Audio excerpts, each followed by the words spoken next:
Pilate's letter to Tiberius Caesar, verifying his sympathy, the truth, and the life of Jesus Christ.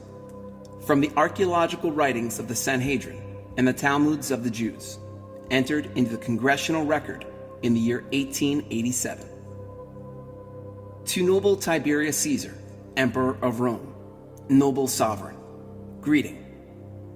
The events of the last few days in my province have been of such a character that I will give the details in full as they occurred, as I should not be surprised if, in the course of time, they may change the destiny of our nation. For it seems of late that all the gods have ceased to be propitious. I am almost ready to say, cursed be the day that I succeeded Valerius Flacius in the government of Judea. For since then, my life has been one of continual uneasiness and distress. On my arrival in Jerusalem, I took possession of the praetorium and ordered a splendid feast to be prepared, to which I invited the Tetrarch of Galilee, with the high priest and his officers. At the appointed hour, no guests appeared. This I considered an insult offered to my dignity and to the whole government which I represent. A few days after, the high priest deigned to pay me a visit. His deportment was grave and deceitful. He pretended that his religion forbade him and his attendants to sit at the table with the Romans and eat and offer libations with them. But this was only a sanctimonious seeming, for his very countenance betrayed his hypocrisy. Although I thought it expedient to accept his excuse, from that moment I was convinced that the conquered had declared themselves the enemy of the conquerors, and I would warn the Romans to beware of the high priests of this country. They would betray their own mother to gain office and a luxurious living. It seems to me that, of conquered cities, Jerusalem is the most difficult to govern. So turbulent are the people that I live in momentary dread of an insurrection. I have not soldiers sufficient to suppress it. I only had 1 centurion and 100 men at my command. I requested a reinforcement from the prefect of Syria, who informed me that he had scarcely enough troops sufficient to defend his own province. An insatiate thirst for conquest to extend our empire beyond the means of defending it, I fear, will be the cause of the final overthrow of our whole government. I lived secluded from the masses, for I did not know what those priests might influence the rabble to do. Yet I endeavored to ascertain, as far as I could, the mind and standing of the people. Among the various rumors that came to my ears, there was one in particular that attracted my attention. A young man, it was said, had appeared in Galilee, preaching with a noble unction a new law in the name of God that had sent him. At first, I was apprehensive that his design was to stir up the people against the Romans, but my fears were soon dispelled. Jesus of Nazareth spoke rather as a friend of the Romans than of the Jews. One day in passing by the place of Silo, where there were a great concourse of people, I observed in the midst of the group a young man who was leaning against a tree, calmly addressing the multitude. I was told it was Jesus. This I could have easily suspected. So great was the difference between him and those listening to him. His golden-colored hair and beard gave to his appearance a celestial aspect. He appeared to be about 30 years of age. Never have I seen a sweeter or more serene countenance. What a contrast between him and his hearers, with their black beards and tawny complexions. Unwilling to interrupt him by my presence, I continued my walk, but signified to my secretary to join the group and listen. My secretary's name is Manlius. He is the grandson of the chief of the conspirators who encamped in Etruria, waiting for Catiline. Manlius had been for a long time an inhabitant of Judea and is well acquainted with the Hebrew language. He was very devoted to me and worthy of my confidence.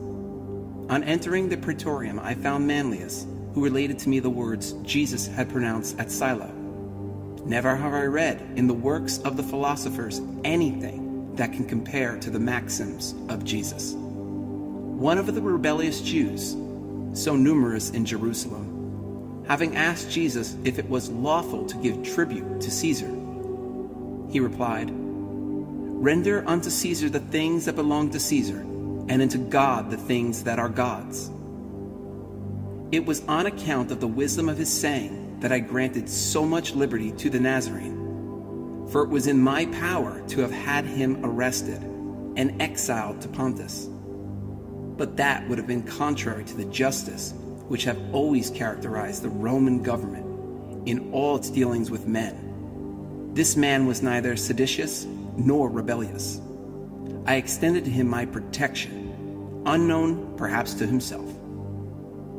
He was at liberty to act, to speak, to assemble and address the people, and to choose disciples, unrestrained by any praetorian mandate. Should it ever happen, I say, that the religion of our forefathers will be supplanted by the religion of Jesus, it will be to this noble toleration that Rome shall owe her premature death, while I, miserable wretch, will have been the instrument of what the Jews call providence, and we call destiny. This unlimited freedom granted to Jesus provoked the Jews, not the poor, but the rich and powerful. It is true, Jesus was severe on the latter, and this was a political reason, in my opinion, for not restraining the liberty of the Nazarene. Scribes and Pharisees, he would say to them, "You are a race of vipers. You resemble painted sepulchres. You appear well unto men, but you have death within you." At times he would sneer at the alms of the rich and proud, telling them that the mite of the poor was more precious in the sight of God. Complaints were made daily in the praetorium against the insolence of Jesus. I was informed that some misfortune would befall him, that it would not be the first time that Jerusalem had stoned those who called themselves prophets. An appeal would be made to Caesar. However, my conduct was approved by the Senate, and I was promised a reinforcement after the termination of the Parthian War. Being too weak to suppress an insurrection, I resolved upon adopting a measure that promised to restore the tranquility of the city without subjecting the praetorium to humiliating concession. I wrote to Jesus, requesting an interview with him at the praetorium. He came. You know that in my vein flows the Spanish mixed and Roman blood, as incapable of fear as it is of weak emotion. When the Nazarene made his appearance, I was walking in my basilic, and my feet seemed fastened with an iron hand to the marble pavement, and I trembled in every limb, as does a guilty culprit. Though the Nazarene was as calm as insolence itself. When he came upon me, he stopped, and by a signal sign he seemed to say to me, "I am here," though he spoke not a word. For some time I contemplated with admiration and awe this extraordinary type of man, a type of man unknown to our numerous painters, who have given form and figure to all the gods and the heroes. There was nothing about him that was repelling in its character, yet I felt too awed and tremulous to approach him. "Jesus," said I unto him at last, and my tongue faltered. "Jesus of Nazareth? For the last 3 years I have granted you ample freedom of speech, nor do I regret it. Your words are those of a sage. I know not whether you have read Socrates or Plato, but this I know. There is in your discourses a majestic simplicity that elevates you far above those philosophers. The emperor is informed of it, and I, his humble representative to this country, am glad of having allowed you the liberty of which you are so worthy. However, I must not conceal from you that your discourses have raised up against you powerful and inveterate enemies.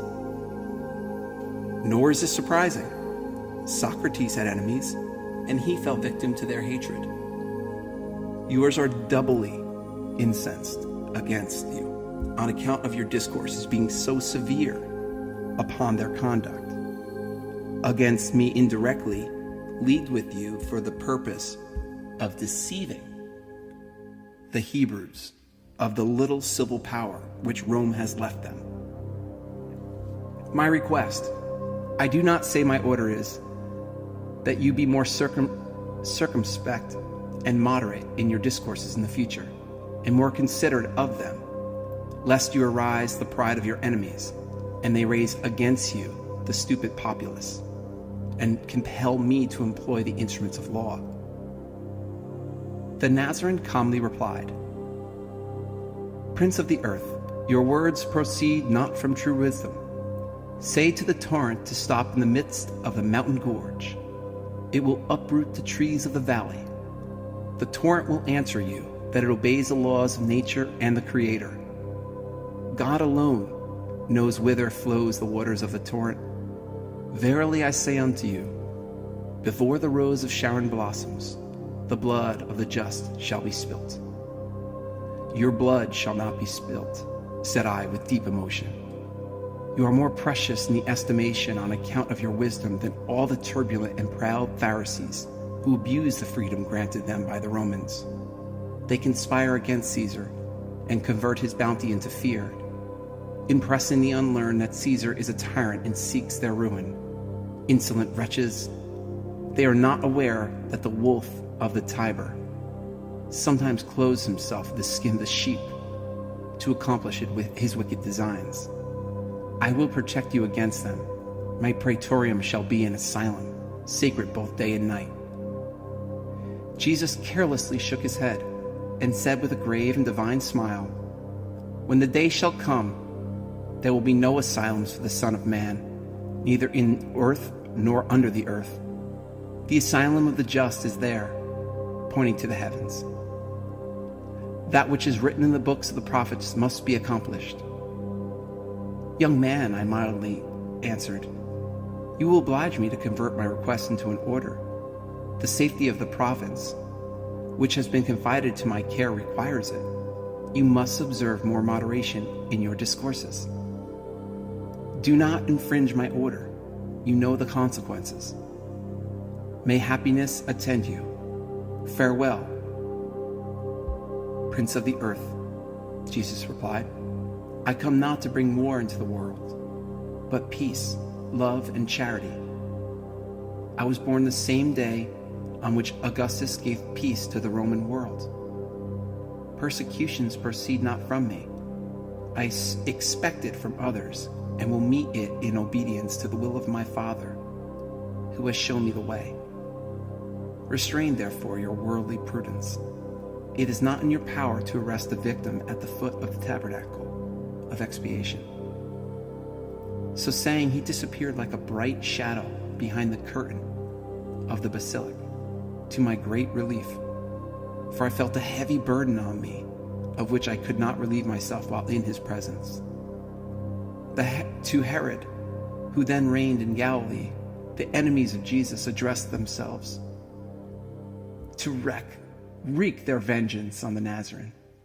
Had Herod consulted his own inclinations, he would have ordered Jesus immediately to be put to death. But though proud of his royal dignity, yet he hesitated to commit an act that might lessen the influence with the state, or, like me, was afraid of Jesus. But it would never do for a Roman officer to be scared by a Jew. Previously to this, Herod called on me at the praetorium, and on rising to take leave, after some trifling conversation, asked me what my opinion concerning the Nazarene was.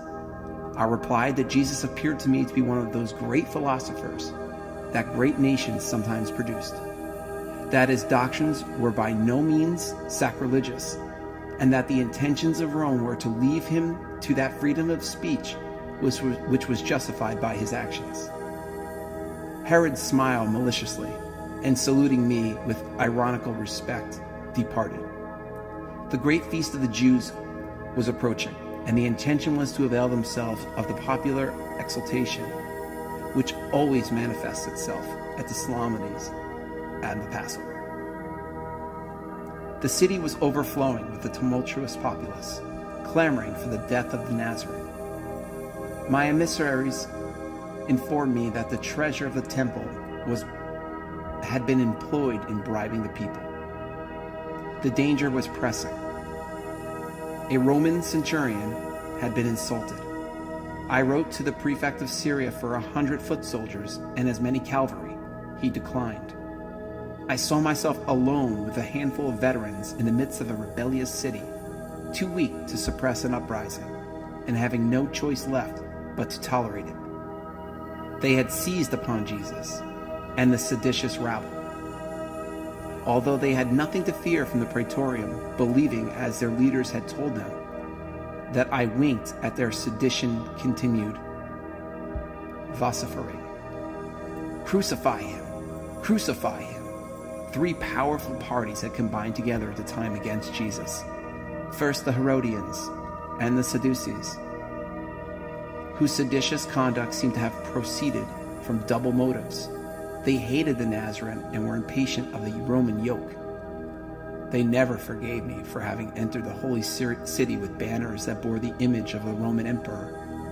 And although in this instance I had committed a fatal error, yet the sacrilege did not appear less heinous in their eyes. Another grievance also rankled in their bosoms.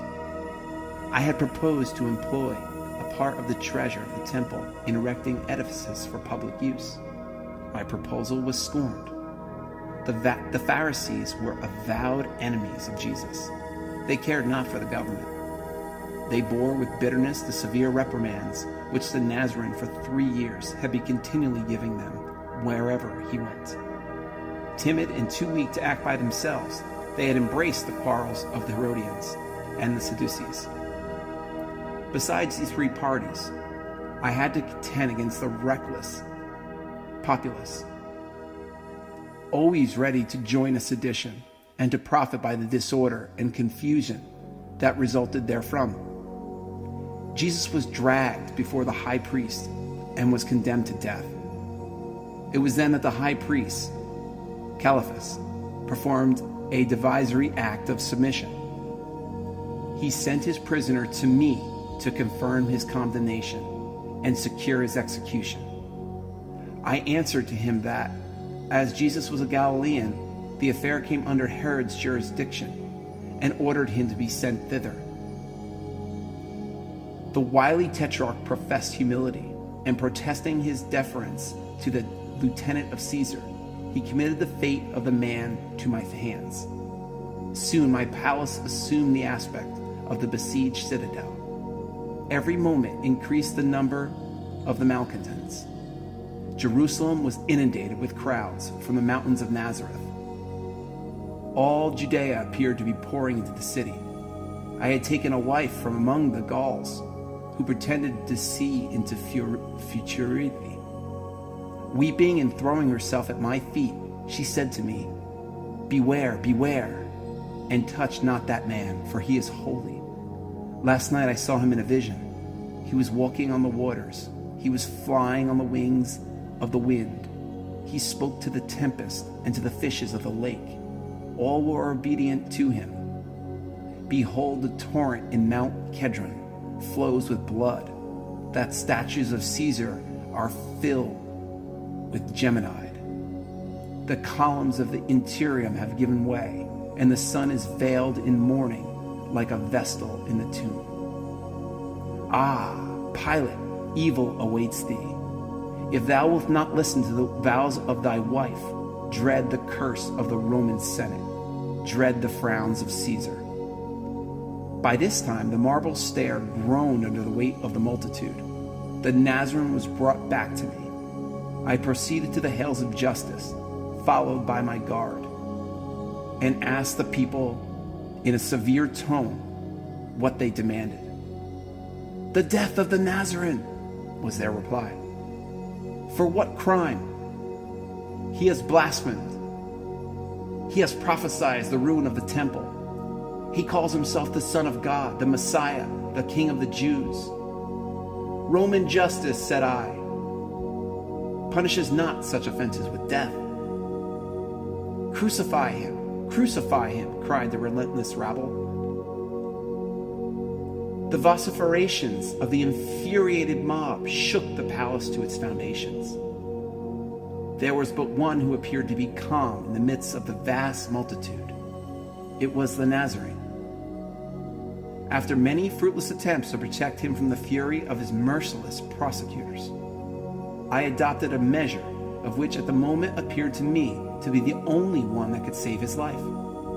I proposed, as it was their custom to deliver a prisoner on such occasions, to release Jesus and let him go free, that he might be the scapegoat, as they called it. But they said Jesus must be crucified. I spoke to them of the inconsistency of their course of being incompatible with their laws, showing that no criminal judge could pass sentence on a criminal unless he had fasted one whole day, and that the sentence must have been the consent of the Sanhedrin and the signature of the president of that court, that no criminal could be executed on the same day his sentence was fixed, and the next day, on the day of his execution, the Sanhedrin was required to review the whole proceeding. Also, according to their law, a man was stationed a short way off on horseback to cry the name of the criminal and his crime, and the names of his witnesses, and to know if anyone could testify in his favor. And the prisoner on his way to execution had the right to turn back 3 times and to plead any new thing in his favor. I urged all these pleas, hoping they may awe them into subjection. But they still cried, "Crucify him, crucify him." I then ordered Jesus to be scourged, hoping that might satisfy them, but it only increased their fury. I then called for a basin and washed my hands in the presence of the clamorous multitude, thus testifying that in my judgment Jesus of Nazareth had done nothing deserving of death, but in vain. It was his life these wretches thirsted for. Often in our civilian commotions have I witnessed the furious anger of the multitude, but nothing could be compared to what I witnessed on this occasion. It might have been truly said that all the phantoms of the infernal regions had assembled at Jerusalem.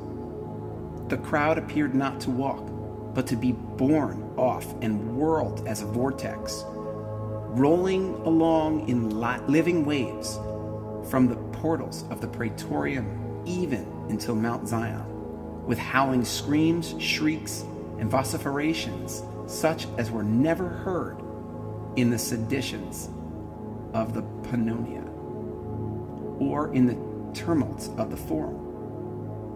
By degrees the day darkens like a winter's twilight.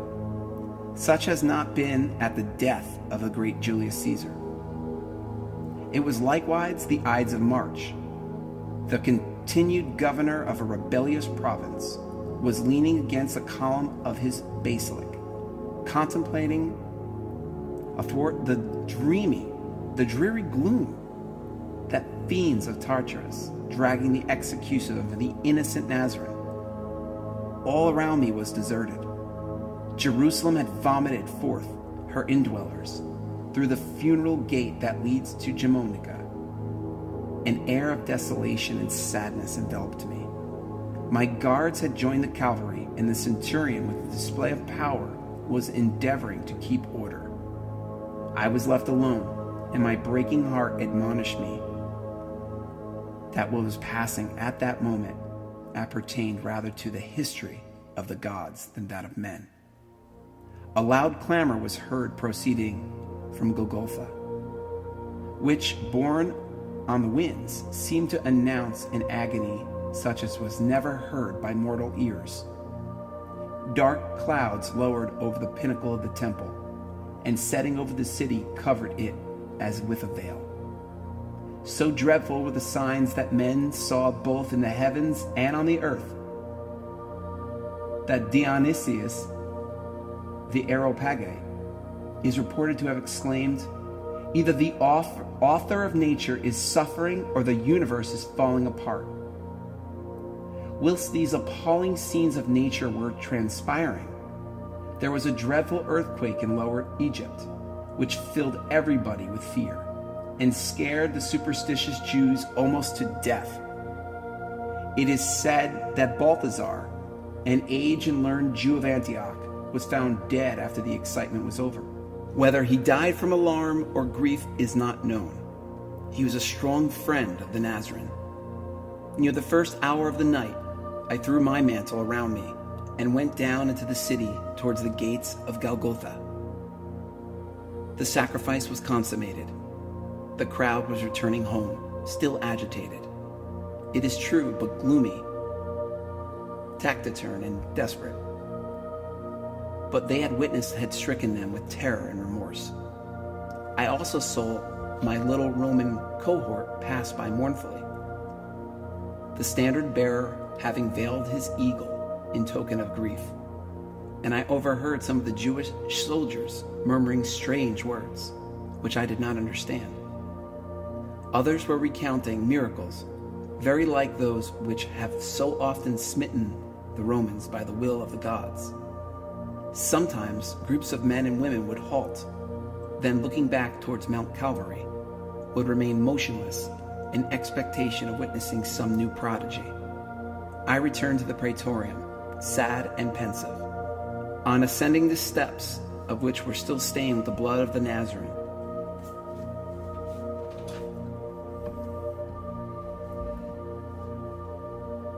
I perceived an old man in a suppliant posture, and behind him several Romans in tears. He threw himself at my feet and wept most bitterly. It is painful to see an old man weep, and my heart being already overcharged with grief, we, though strangers, wept together. And in truth it seemed that the tears lay very shallow that day with many whom I perceived in the vast concourse of people.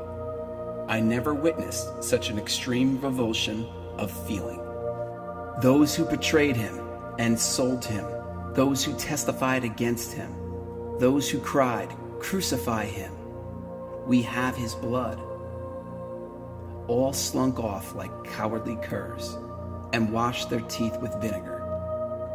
As I am told that Jesus taught a resurrection after death, if such should be the fact, I am sure it commenced in this vast crowd. "Father," said I to him, after gaining control of my feelings, "who are you, and what is your request?" "I am Joseph of Arimathea," he replied, "and I come to beg of you upon my knees the permission to bury Jesus of Nazareth." "Your prayer is granted," said I to him, and at the same time I ordered Manlius to take some soldiers with him to superintend the interment, lest it should be profaned. A few days later, the tomb was found empty. His disciples proclaimed all over the country that Jesus had risen from the dead, as he had foretold.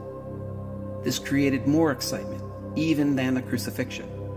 As to its truth, I cannot say for certain, but I have made some investigation of the matter, so you can examine it yourself and see if I am in fault, as Herod represents. Joseph buried Jesus in his own tomb. Whether he contemplated his resurrection or calculated to cut him another, I cannot tell. The day after he was buried, one of the priests came to the praetorium and said they were apprehensive that his disciples intended to steal the body of Jesus and hide it, and then make it appear that he had risen from the dead, as he had foretold, and of which they were perfectly convinced. I sent him to the captain of the royal guard, Malchus, to tell him to take the Jewish soldiers, place as many around the tomb as were needed. Then if anything should happen, they could blame themselves and not the Romans. When the great excitement arose about the tomb being found empty, I felt a deeper solicitude than ever. I sent for Malchus, who told me he had placed his lieutenant Ben Isham with 100 soldiers around the temple.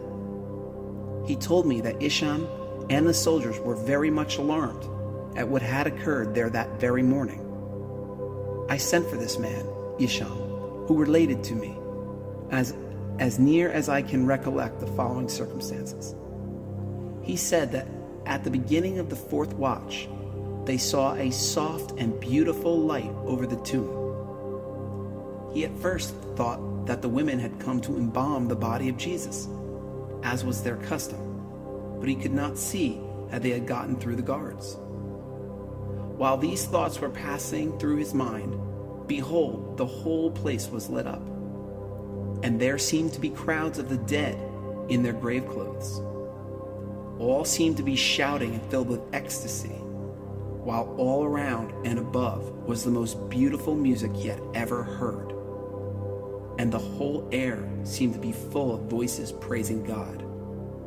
At this time, there seemed to be a reeling of swimming of the earth, so that he turned so sick and faint that he could not stand on his feet. He said the earth seemed to swim from under him, and his senses left him, so that he did not know what did occur. I asked him in what condition he was when he came to himself. He said he was lying on the ground with his face down. I asked him if he could not have been mistaken as to the light. Was it not day that was coming in the east? He said at first he thought of that, but at a stone's cast it was exceedingly dark, and then he remembered it was too early for day. I asked him if his dizziness might have not come from waking up and getting up too suddenly, as it sometimes had that effect. He said that he was not, and he had not been asleep all night, as the penalty was death for him to sleep on duty. He said he had let some of the soldiers sleep at a time. Some were asleep then. I asked him how long the scene lasted. He said he did not know, but he thought nearly an hour. He said it was hid by the light of day. I asked him if he went to the tomb after he had come to himself. He said no, because he was afraid. That just as soon as relief came, they all went to their quarters. I asked him if he had been questioned by the priests. He said they had. They wanted him to say it was an earthquake, and that they were all asleep, and offered him money to say that the disciples came and stole Jesus. But he saw no disciples. He did not know that the body was gone until he was told. I asked him what was the private opinion of those priests he had conversed with. He said that some of them thought that Jesus was no man, that he was not a human being, that he was not born of the son of Mary, that he was not of the same that was said to be born of the Virgin in Bethlehem, that the same persons had been on the earth before with Abraham and Lot, and at many times and places. It seems to me that if the Jewish theory to be true, these conclusions are correct, for they are in accord with this man's life, as is known and testified by both friends and foes, for the elements were no more in his hands than the clay of the hands of the potter. He could convert water into wine. He could change death into life, disease into health. He could calm the seas, still the storms, call up fish with a silver coin in its mouth. Now I say, if he could do all these things, which he did, and many more, as the Jews all testify, and it was doing these things that created this enmity against him, he was not charged with criminal offenses, nor was he charged with violating any law, nor of wronging any individual in person. And all these facts are known to thousands, as well as by his foes, as by his enemies. I am almost ready to say, as did Manilius at the cross, truly this was the Son of God. Now, noble sovereign, this is as near the facts in the case as I can arrive at, and I have taken pains to make the statement very full, so that you may judge of my conduct upon the whole, as I hear that Antipater has said many hard things of me in this matter. With the promise of faithfulness and good wishes to my noble sovereign, I am your most obedient servant, Pontius Pilate.